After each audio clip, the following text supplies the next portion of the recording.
it still makes sense to make sure that we have at least some type of stipulations. I know you're not going to be able to catch everybody that's dealing with something. I heard something earlier today where they were talking about people being possessed by demons. Wow. Welcome to the talk show, where we're kicking it and having fun on inspirational radio. We're the talk show, kicking it and having fun. So turn your radio up. It was like a deliverance, message. And I was kind of curious what you guys think about that. Like, I've heard Christians say that a lot of the things that we call mental illness is just people, possibly, being led by demonic spirits. Do you guys I think that prescribe to that, or very well could be the case? You look at so many of these people, and so many of the things that they do are seemingly out of their character. You hear their family and their friends, they get on TV and, man, they never would have done anything like this, and this is so crazy and so shocking or whatever. Mm-hmm. So it kind of lends itself to that theory or whatever, but at the same time, you just don't know how people handle pressure. You know what I'm saying? They click out, and it can go one way or it can go the other. You know what I mean? They could get isolated and off to themselves and deal with their problems, or they could take it out on everybody. So, you just never know. But it definitely, it could go that way. Mm-hmm. I think, that. Go ahead. No, go ahead. No, Sean, go ahead. No, I was thinking the scripture that came to mind was when Jesus was walking with the disciples and the man that was in the cave. That had a bunch of demons in them. We called Legion. Legion. Yeah, Legion. Yeah. I mean, so, in those cases, I hear what you're saying, Dion, but it seems like for somebody like him, they knew for a while something was up with him. You know what I mean? They didn't even want to mess with that man because he was in the cave. No, that man was strong. Was hey. No. He was strong. There's no messing with the Legion. No, Legion, he was strong. They had him tied down with chains, and he'd tear the chains off. Yeah, Legion wasn't to be played with. Mm-hmm. But I do think I think it do be sometime demonic influence. From the spirit realm, I will say, because all human behavior starts in the spirit. Good behavior, bad behavior, and depending on your bloodline, depending on what you're exposed to, depending on medication, it's a lot of things that could be involved. May not be just specifically one thing, but it could be, I believe it's a spirit root to all issues, but depending on the level of intensity of what happened in your bloodline or the influence of the spirit realm over your bloodline, I think some of it could be heavily demonic influence, and then some of it could be let's say, brain chemicals or something like that, a chemical imbalance or some med that you need or some medicine that you need. So I will say sometimes the stuff like that could be bloodline, or could be something that could have happened that caused you a trauma. Like when people go to war and stuff and they come back with PTSD, like a very traumatic experiences, I think cause alterations in your emotional well-being and stuff. So I think it's a lot of things that can influence human behavior. And I think, that's just, we can't isolate to just say all of it is demons, but I do think some variation in the spirit, some kind of way is influencing the behavior. Yeah. And I don't know, Sonia, I think you said this on one of our previous, episodes. We at least touched on, seeing about people, right? I always go back to this, but I feel like, we're so distracted with doctrine differences. We're so distracted having conversations about things that, we differ with in church. And, we need to have opportunity to actually see about people, You know what I mean? People in the church and Mm-hmm. people outside of the church, because, I brought up that scripture about the man in the cave is because, you mentioned trauma, right? You can start seeing signs of trauma before, it really happens that way. And to your point, Dion, you see the news reports and, I didn't believe such and such would do this and this. But like, how closely do we even look at people? Do we care enough about people outside of ourselves to where we're really looking at them and seeing, about them and seeing that they might be struggling with something or might be dealing with something? Are we opening ourselves or making ourselves available at times to people to where they feel comfortable to say, hey, I'm having these type of thoughts, or I'm going through these type of, things. And again, I'm not putting the onus like it's someone's fault for not seeing it, but I do think there's opportunity from the Christian. If we were as a church operating like God meant us to operate, we probably see a lot more of those, those things before people get to that point.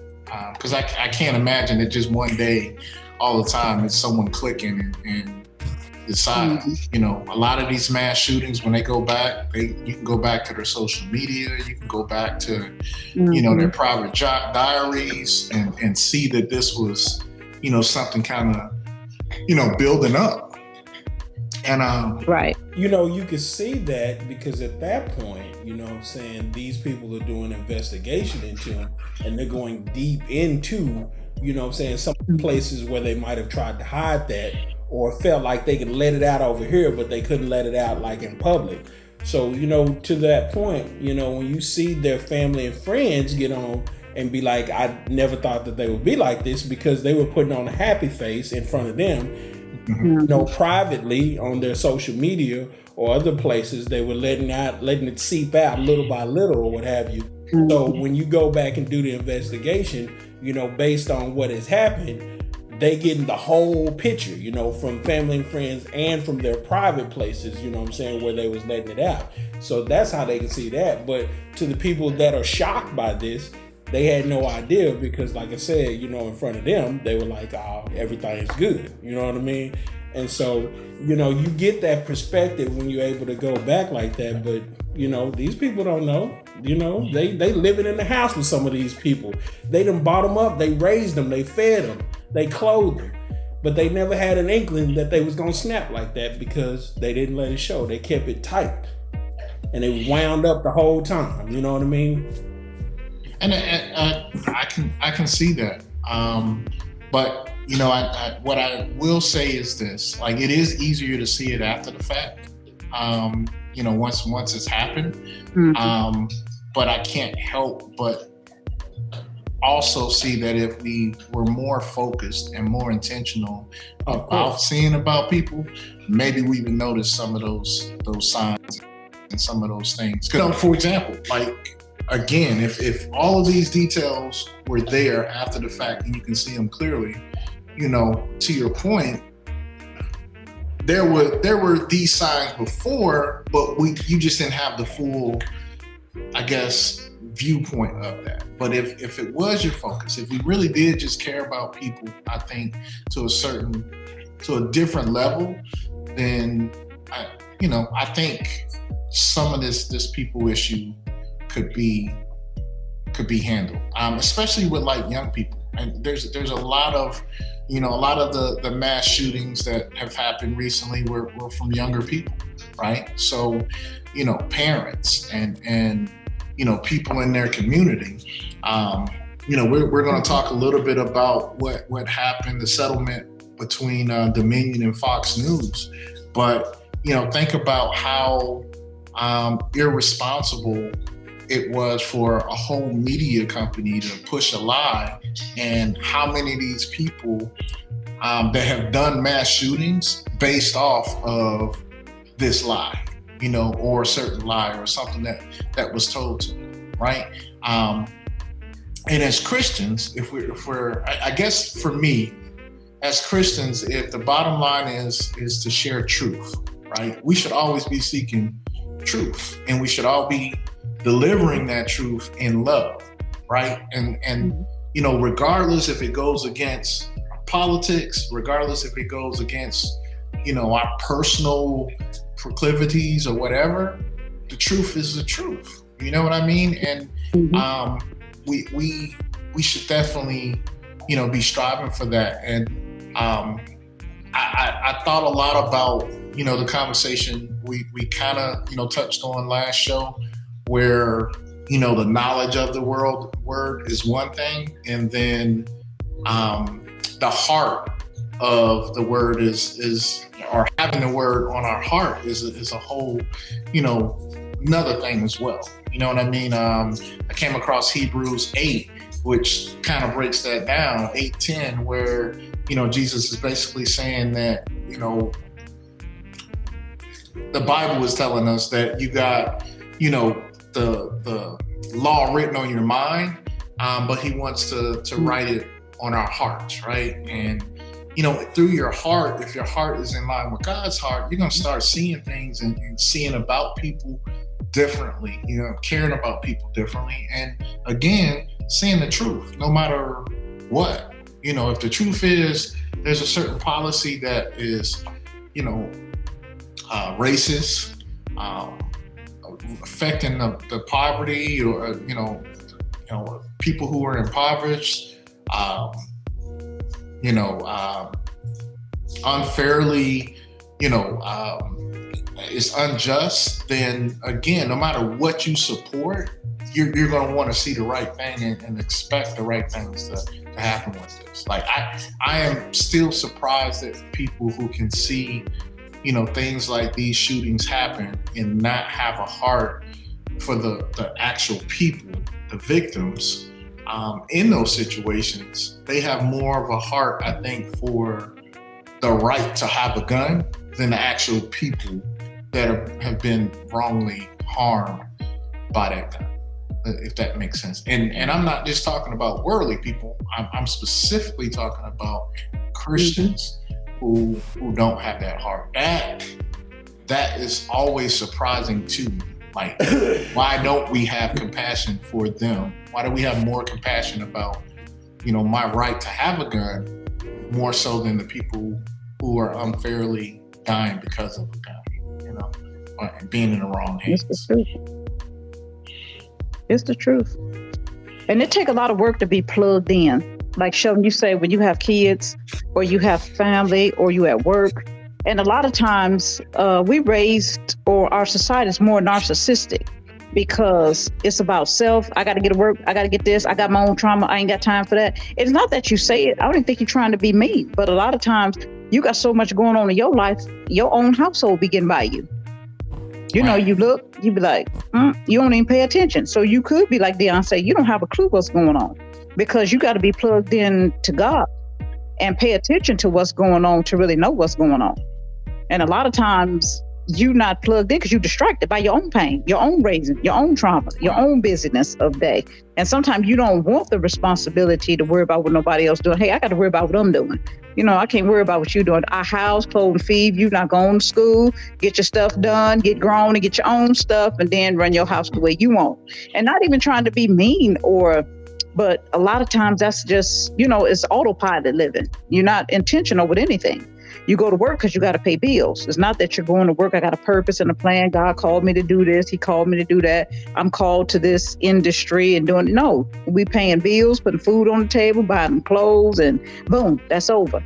And when you disconnect that much, a lot of stuff in life will get by you. Marriages get by married people, kids get by their parents get, you know, and you're not plugged in enough to see what's going on at work or even in your own house. So you really could be shocked, like, oh, shoot. Or even if you saw the signs or felt a little bit, you brush it off. You know, because I think sometimes people do have a clue, but you just overlook it. Like if that little prick come in your heart, that little prick get in your chest, you be moving so fast until you're not plugged in enough to really notice, oh man, I need to pay attention to that, you know, because I believe sometimes God talks and you just zooming. And it's like, it's a little voice. You don't be screaming loud, like, you know, pay attention to that. Such and such ain't doing good. And you just, you know, you just move on until some collapse. And it don't have to be a shooting for it to collapse. It could be, other stuff that in people's households that collapsed, and it didn't even result in a shooting. Mm-hmm. So you got to be plugged in and intentional, and that's a lot of work on people, depending on how they was raised. Because a lot of people have encountered so much trauma, they spend the first few years of their life being traumatized, and they spend the next 60 recuperating from it. Right. And usually without help. So, you self-medicating, you self-diagnosing, and you just doing whatever you want to do. So it's a lot to it. I believe it's like layers, like an onion, to peel it back, to be plugged in. And I think it's a lot of work, and you have to really be intentional to work that hard. You're not just going to do that just happenstance or just get up and it's a lot of work there to be intentional about your life. That's for any of us. Say that like a lot of these people that are having these traumas and these issues don't necessarily always lash out at other people. They go inward. That's what I was saying, kind of in a light way, is that sometimes they go inward and they unalive themselves. Like these traumas and things, affect people in different ways, and that's the kind of thing that, to your point, we got to see about them, because things happen, and I myself remember different embarrassing moments from my high school days that, had I not had my head on straight, could have really taken me out. You know what I mean? Mm-hmm. And so, as parents or as whoever, we might not look at these things as serious as we ought to, but we need to, when those things happen or whatever, not only have the relationship to where our I kids hear you, can y'all and talk to us about it, but also, to continue to check on them thereafter to make sure that they make it to the other side, of that situation, as far as being okay, because just because they got up the next day doesn't mean they're fully okay. We have to continue to check in from time to time after something like that happened, because, we just don't know how deep it went. They Right. could still be teasing them, on a daily basis thereafter, because kids are, they gonna bring it up till they get old to them. You know what I mean? So, it's just a lot to do. And to Sonia's point, we get so busy as adults or whatever with what our responsibilities are in providing, and especially in a single parent home. I mean, you got a lot on your shoulders with having the responsibility of making sure that everybody eat and has a place to stay, has lights and all those kind of things. You know what I'm saying? To where it's harder to see about, little Johnny or little Janie, wetting themselves at school, or, stepping in a mud puddle and having gunk all on their clothes every day. That seems trivial to us, but to them, their reputation or their perception or how they're viewed is everything to them at that point. And so it's a big deal. And so we got to just be more mindful of that. And those are the beginning stages sometimes of these traumas that make them act out towards people or act out towards themselves, Yeah, I can definitely understand that. I just, I really feel, so one, as a parent, right? I think it's super important that we watch what we say and what we do around our kids. Yeah. I think what ends up happening in a lot of these cases is, maybe the parent isn't as